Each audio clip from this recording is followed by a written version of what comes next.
Hi guys, welcome to Sakshi story world. ఇద్దరు కాలేజీకి వెళ్తారు. నువ్వు వెళ్ళు, నేను కార్ పార్కింగ్ చేసి వస్తాను అంటాడు అభి. సరే అని వెళ్తుంది మధు. అంజలి దివి మధుని చూసి అక్క లేట్ అయింది అంటుంది. మధు ఏం చెప్పాలో తెలియక అలా చూస్తూ ఉంటుంది. అప్పుడే వచ్చిన అభి బొకేల కాడ కొంచెం లేట్ అయింది అంటాడు. అప్పుడే వికాస్ కొన్ని బొకేలను తెస్తుంటాడు. అది చూసి నిజమే అనుకుంటారు. అభి పదండి, అసలే లేట్ అయింది అంటాడు. అందరూ వెళ్తారు. కొంతమంది విఐపీలు కూడా వస్తారు. వాళ్ళందరికీ బొకేలతో ఆహ్వానిస్తారు. ప్రిన్సిపల్ గారు కొంచెంసేపు స్పీచ్ ఇచ్చిన తర్వాత అభి మైక్ అందుకొని డాన్స్ చేసేవారిని ఒక్కొక్కరుగా పిలుస్తాడు. సోలోగా అంజలి భరతనాట్యం చేస్తుంది.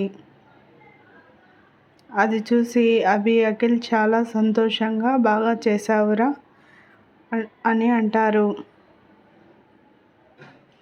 దివి, మధు కూడా సంతోషంగా సూపర్ అంటారు. నెక్స్ట్ సంధ్య, భవ్య డాన్స్ చేస్తారు.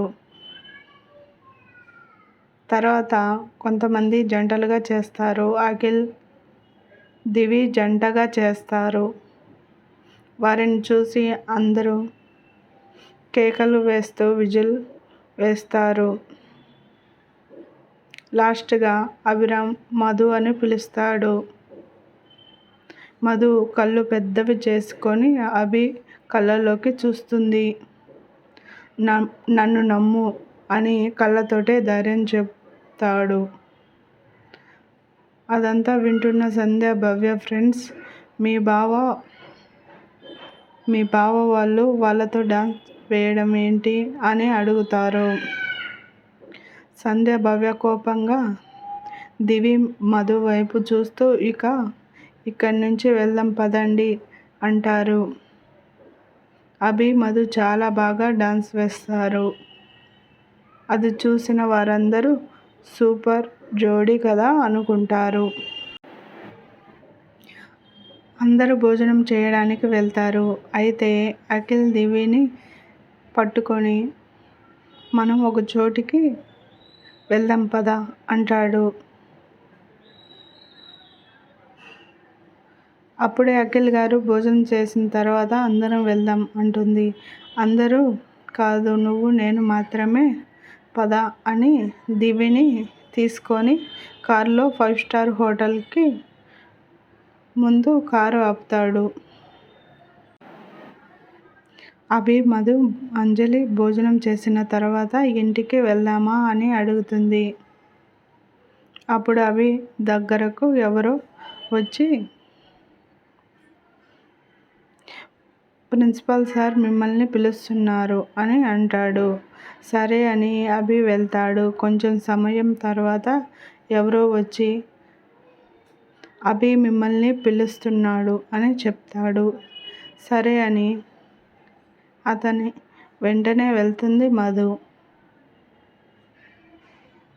అలా అతను కొంత దూరం తీసుకువెళ్ళి ఒక రూమ్లోకి తోసి డోర్ వేసి గడియ పెడతాడు. అభి అంజలి దగ్గరకు వచ్చి వెళ్దామా అంటాడు. అంజలి ఆశ్చర్యంగా, నువ్వు రమ్మన్నావని ఎవరో వచ్చి మధుని పిలుచుకొని పోయాడు అన్నయ్య అని చెప్తుంది. వెంటనే అభి అఖిల్, వికాస్కి ఫోన్ చేస్తాడు. జరిగిన విషయం చెప్తాడు. సరే అని వికాస్ అభి దగ్గరకు వస్తాడు. అఖిల్, నేను వస్తున్నాను అని అంటాడు. దివి వైపు చూసి, సారీరా, ఇంకోసారి వద్దాం పద అని కాలేజీకి బయలుదేరతారు. అలా వారు కాలేజీకి చేరుకుంటారు. అభి, వికాస్, అంజలి వెతుకుతూ ఉంటారు. అయితే మధు ఆచూకీ తెలియకపోవడంతో అభి గట్టిగా మధు మధు అని అరుస్తాడు. మధు చుట్టూ చూస్తుంది. అక్కడ అజయ్ ఉంటాడు. మధుని చూసి నవ్వుతాడు. అది చూసి మధు భయంగా, నువ్వు ఏంటి ఇక్కడ అని ఏడుస్తూ అడుగుతుంది. నీ జోలికి వచ్చాను అని నన్ను హాస్పిటల్ బెడ్ ఎక్కించాడు. ఇప్పుడు నీ జీవితమే సర్వనాశనం చేస్తాను. ఇప్పుడు వాడు ఏం చేస్తాడో నేను చూస్తాను అని అంటాడు. సార్ ప్లీజ్ సార్ అని డోర్ ఓపెన్ చేయాలని చూస్తుంది. డోర్ రాకపోవడం చూసి, ఈరోజు నా జీవితం ఈ మృగం వల్ల నాశనం అవ్వడమేనా? అభిగారు ప్లీజ్ అభిగారు తొందరగా రండి, లేకపోతే మీ మధు మీ ముందు ప్రాణం లేని శరీరంతో జీవచ్ఛవంలా ఉంటుంది అభిగారు అని ఏడుస్తూ ఉంటుంది. అజయ్ మధుని పట్టుకుంటాడు. మధు విడిపించుకోవాలని చూస్తుంది. కానీ అజయ్ బలం ముందు మధు నిలబడలేకపోతుంది. అజయ్ మధు చెంపలపై కొడతాడు. మధు అభిగారు అని గట్టిగా అరచి కళ్ళు తిరిగి పడిపోతుంది. అటువైపు వచ్చిన అభి, వికాస్, అఖిల్, అంజలిలకు మధు అరుపు వినిపిస్తుంది. కానీ అక్కడే చాలా రూమ్లు ఉండడం వల్ల ఏ రూమ్ అయింది కనిపెట్టలేకపోతారు. అభి మాట్లాడుతూ తలక రూమ్కి వెళ్ళి వెతుకుదాం అని చెప్తాడు. త్వరగా వెళ్ళండి అని చెప్తాడు. వారు రూమ్లన్నీ వెతికి ఎవరు లేరు అని చెప్తారు. అభి వేగంగా పిడికిలి బిగించి ముందు రూమ్లన్నీ చూస్తాడు. గడియ పెట్టి ఉంటుంది. అభి మధుకి ఇచ్చిన డైమండ్ రింగ్ ఉంటుంది. అభి క్షణం ఆలస్యం చేయకుండా డోర్ లాక్ తెరుస్తాడు. అక్కడ అజయ్ మధుపై చెయ్యి వేయాలని చూస్తూ ఉంటాడు. అది చూసిన అభి పిడికిలి బిగించి అజయ్ అని గట్టిగా అరుస్తాడు. అక్కడ అభిని చూసి అజయ్ భయపడినట్లు చూస్తాడు.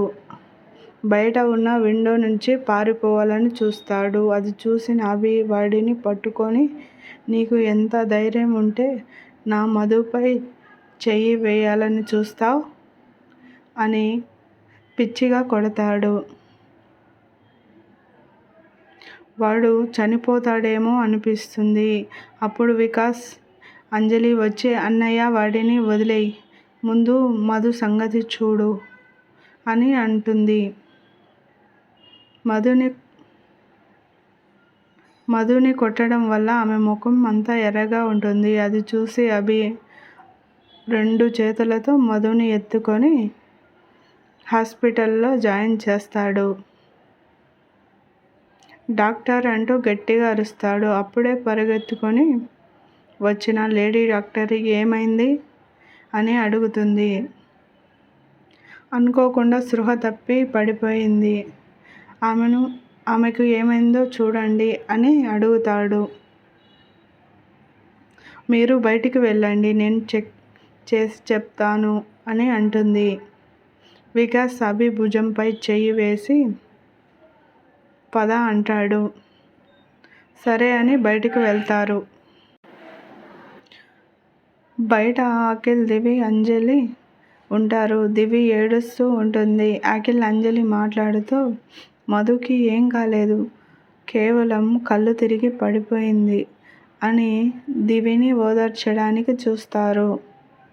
అభి మాత్రం నిన్ను అసలు ఇంటికి తీసుకొని వెళ్ళుంటే ఇదంతా జరిగేదే కాదు, అంతా నా వల్లే అని అనుకుంటాడు. అంతలోనే అజయ్ గుర్తుకు వచ్చి, వికాస్ వాడిని ఊరికే వదిలేయకూడదు, నా మధుని ఈ స్థితికి తెచ్చిన వాడిని ఏం చేయాలో నీకు తెలుసుగా అని అంటాడు.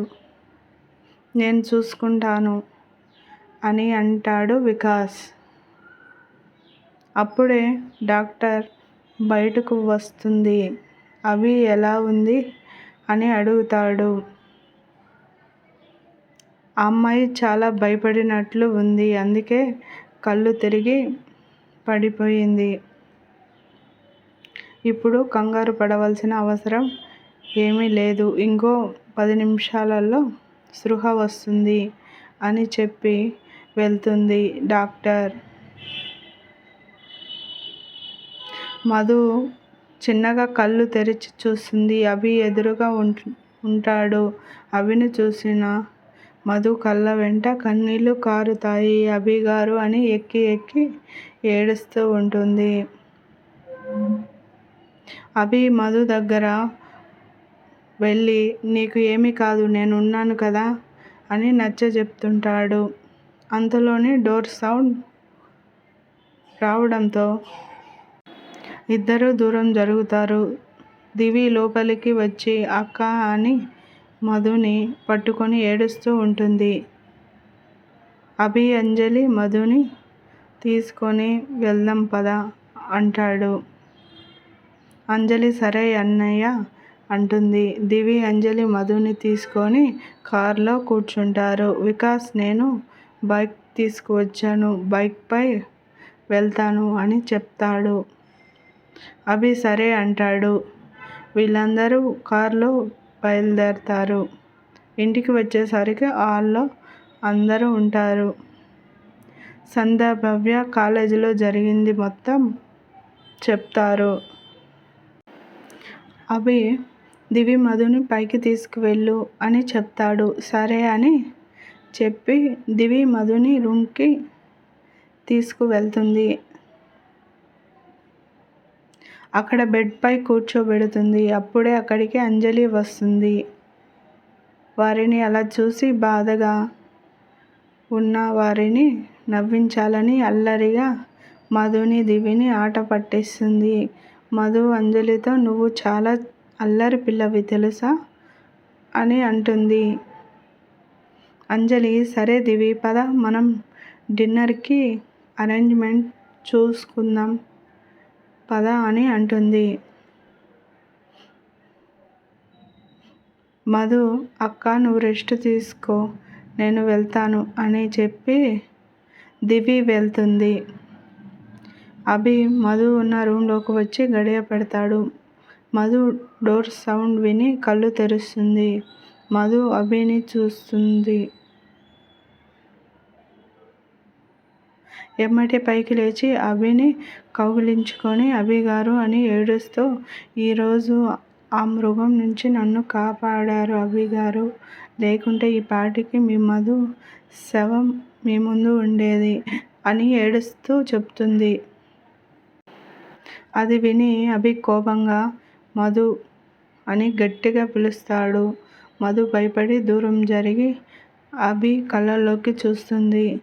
ఇంకోసారి నీ నోటి నుంచి అలాంటి పదాలు వచ్చాయో ఈ అభి కోపాన్ని చూస్తావు గుర్తుపెట్టుకో అని అంటాడు. అక్కడ ఉన్న ఫ్లవర్ వాజ్ కు చెయ్యిని గుద్దుతాడు. అది చూసి మధు భయపడుతూ అభి గారు అని దగ్గరకు వచ్చి మధు ఏడుస్తూ చూడండి చేతికి బ్లడ్ ఎలా వస్తుందో అని ఏడుస్తూ ఫస్ట్ ఎయిడ్ బాక్స్ తెచ్చి చేతికి కట్టు కడుతుంది. పదండి డాక్టర్ దగ్గరికి వెళ్దామని అంటుంది మధు. అభి ఆమె కళ్ళల్లోకి చూస్తాడు. ఆమె మెడలోని మంగళసూత్రాలను అభికి కనిపిస్తాయి. అవి చేతిలోకి తీసుకొని ఇది ఎప్పుడు నీ మెడలో పడిందో నీ మీద పూర్తి హక్కు నాది. ఏ రోజైనా ఏ పరిస్థితిలోనైనా నువ్వు నాతోనే ఉండాలి. ఇంకోసారి నీ నోటి నుంచి ఇలాంటి పదాలు రాకూడదు. ఒకవేళ వస్తే నేను ఏమి చేస్తానో నువ్వు ఊహించలేవు అని అంటాడు. మధు భయపడుతూనే ఉంటుంది. అభి మధుని దగ్గరకు తీసుకొని నుదుటిన ముద్దు పెట్టి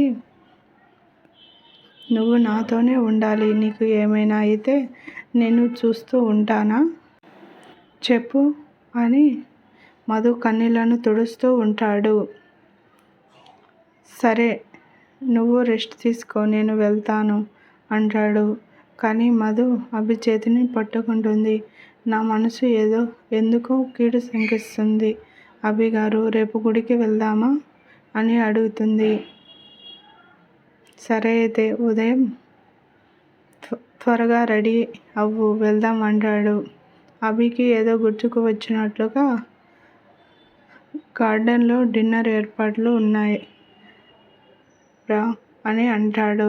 సరే అభిగారు, మీరు వెళ్ళండి, నేను వస్తాను అంటుంది. అభి ఒక లుక్ ఇస్తాడు. ప్లీజ్ అభిగారు అంటుంది మధు. ఓకే అని దివి అందరూ బయటే ఉంటారు. నువ్వు తొందరగా ఫ్రెష్ అయ్యిరా అని వెళ్తాడు.